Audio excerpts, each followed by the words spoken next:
Hi, everybody. Happy Sunday. Hope you're having a great into your weekend now. We're wrapping up the weekend, and we just wanted to give you a quick look at what stories we were going to be covering today. Sorry, we're up and running just a little bit late today. We had a lot to discuss in our afternoon meeting, and that's what we want to bring to you right now. My name is Karli Barnett. I'm here on the First Alert desk, and as I said, we just did a breakdown of all the different stories our crews will be at today, and we're going to have much more on that tonight. We're going to have a 6:30 newscast on CBS, as well as a 9 and 10 over on Peachtree TV, and then an 11 o'clock newscast back on CBS. So we have you covered, whether it's here online, whether it's on your phone, whether it's on television tonight. We want to make sure you have the information that you need.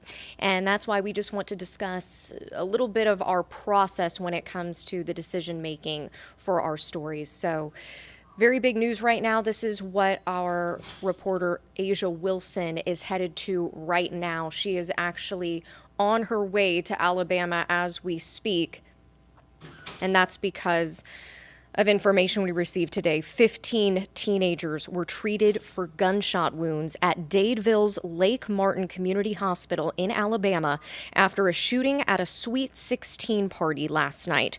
4 others were killed in that shooting. Of the 15 teens wounded and hospitalized, 6 have since been treated and released.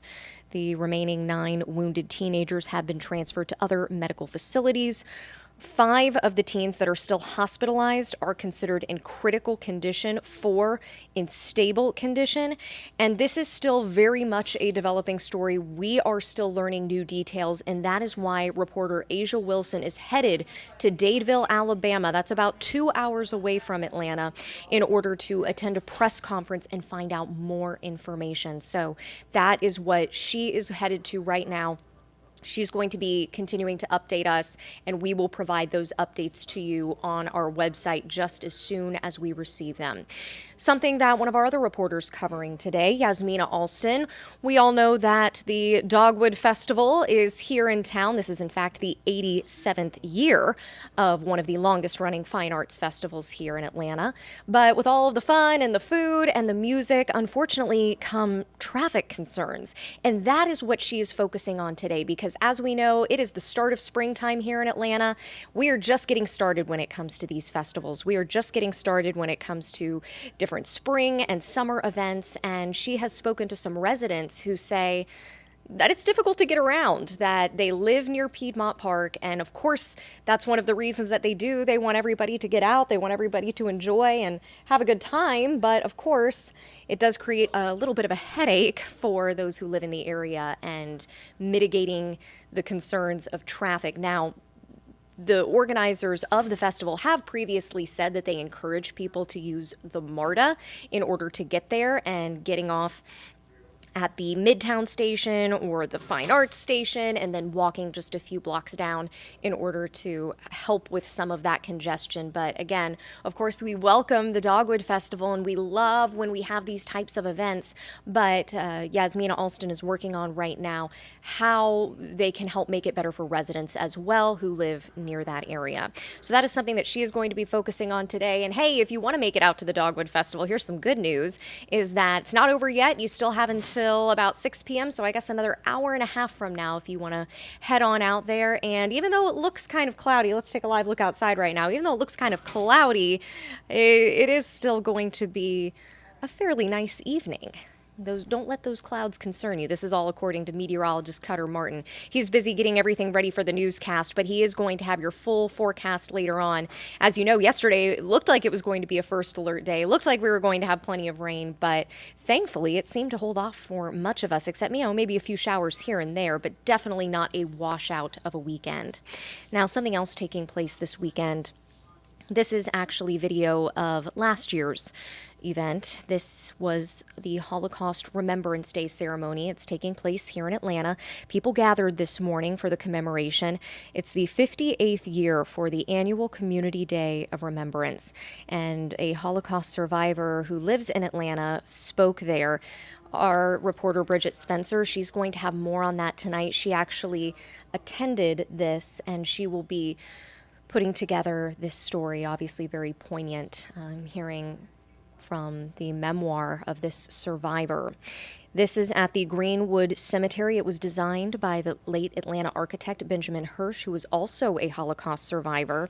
Again, this is the 58th year they have done this, and it's being held at the Memorial to the 6 Million Monument that honored the 6 million Jews killed. So a very somber day, a very poignant day, and Bridget Spencer is going to be bringing that news to us later on.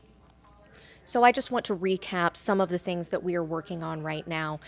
We're looking at what happened in Dadeville, Alabama. That's about 2 hours away from us, and that is where Asia Wilson and her videographer are headed to attend a press conference to get the latest information from police about what exactly happened there. We do know this was a fatal Sweet 16 party, and we will remind you it was just a few weeks ago in our own community in Douglas County that unfortunately a similar situation took place. You will remember 5 suspects were charged in a deadly shooting outside of a Sweet 16 party in Douglas County. And again, this was just a few weeks ago. It happened on March 4th. The sheriff did say that one was gang related. 2 teens were killed. 7 others were injured. The sheriff said all of the victims were innocent bystanders. So again, that's not what's taking place in Alabama right now, but there are certain parallels that we have seen in just the last month here in the metro Atlanta area. And we're going to have more on that tonight, starting with our newscast at 6:30 on CBS, and then turning over to Peachtree TV at 9, again back at 11 over on CBS. The other thing that we're going to be looking at today, Yasmina Alston working on, the Dogwood Festival at Piedmont Park. Obviously, that is still taking place, wrapping up in about an hour and a half. But how are organizers of not just the Dogwood Festival, but other events taking place at the park, working to help mitigate some of those traffic concerns that she said residents spoke about? And finally, the 58th Holocaust Remembrance Day happening in Atlanta. Bridget Spencer is going to have more on that. Again, just a really poignant story, and certainly something that we will continue to remember. So looking ahead to tonight, not too bad out there. Cloudy skies, but much better than a washout. We'll take that. Again, meteorologist Cutter Martin, he's going to have your full forecast later on. He's busy getting that together for us, but wanted to leave you with this lovely but cloudy skyline shot. We hope to see you tonight. You can join us streaming online, or you can join us on TV again at 6:30 rather on CBS, 9 and 10 on Peachtree TV, and 11 back over on CBS. We'll see you then. Take care.